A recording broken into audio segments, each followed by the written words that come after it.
Ya, Pak Maulana, tadi sempat tertunda begitu kita bahas. Saya juga lagi-lagi mau tahu implementasinya di lapangan itu akan seperti apa. Apakah justru akan menjadi kendala baru, tantangan baru bagi pelaku pengusaha hotel dan restoran Indonesia ataupun bagi masyarakatnya sendiri yang ingin makan di restoran misalnya secara pribadi maupun bersama keluarga nih. Seperti apa kira-kira?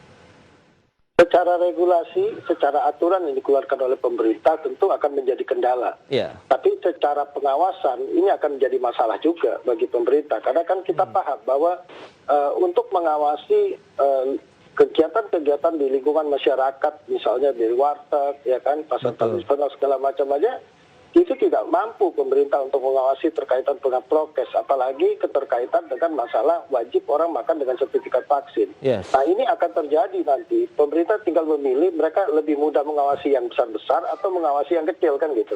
Nah ini nanti akhirnya menjadi hanya sekedar headline berita di media bahwa ada yang ketangkep bahwa restoran tersebut menerima masyarakat yang belum vaksin.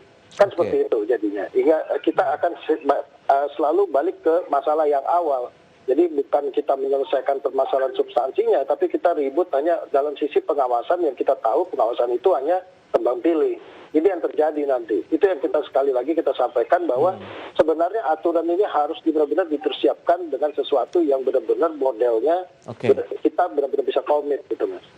Ya, mungkin kalau kita cermati ada beberapa mungkin ekonom yang sudah menyebutkan tidak akan terlalu efektif dan berpengaruh signifikan nih dengan adanya pandemi COVID-19 dengan penerapan misalnya warga yang mau masuk restoran harus menyertakan vaksin. Karena kita tahu pelaksanaan dari proses vaksinasinya sendiri pun di Indonesia juga masih dalam tahapan yang belum memenuhi target sendiri dari pemerintah. Meskipun kita tahu sudah sedang berusaha dikejar sampai dengan 2 juta vaksinasi per hari. Tapi Anda melihat apakah ini juga tidak akan berhasil dalam artian karena masih butuh juga nih masyarakat yang lagi melaksanakan proses vaksinasinya nih Pak Maulana.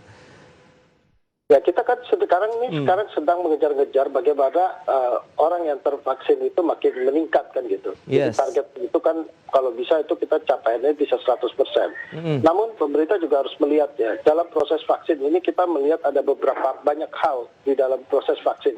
Yeah. Pertama adalah tadi kita melihat sendiri bahwa vaksin itu belum bisa kita buat tempat yang permanen. Yeah. Itu satu hal. Kemudian keterkaitan data ini kita tahu datanya sentral, tapi pada saat pelaksanaan vaksin itu entah itu langsung ke pusat ke nasional atau tidak kita belum tahu. Yang jelas orang kalau vaksin di Jakarta, vaksin pertama di Jakarta, vaksin kedua harus di Jakarta kan gitu. Yeah. Nah kalau kita ingin mensyaratkan orang untuk makan atau apalagi nginep di hotel itu harus sudah memiliki sertifikat vaksin, ini kan akan menjadi kendala kan.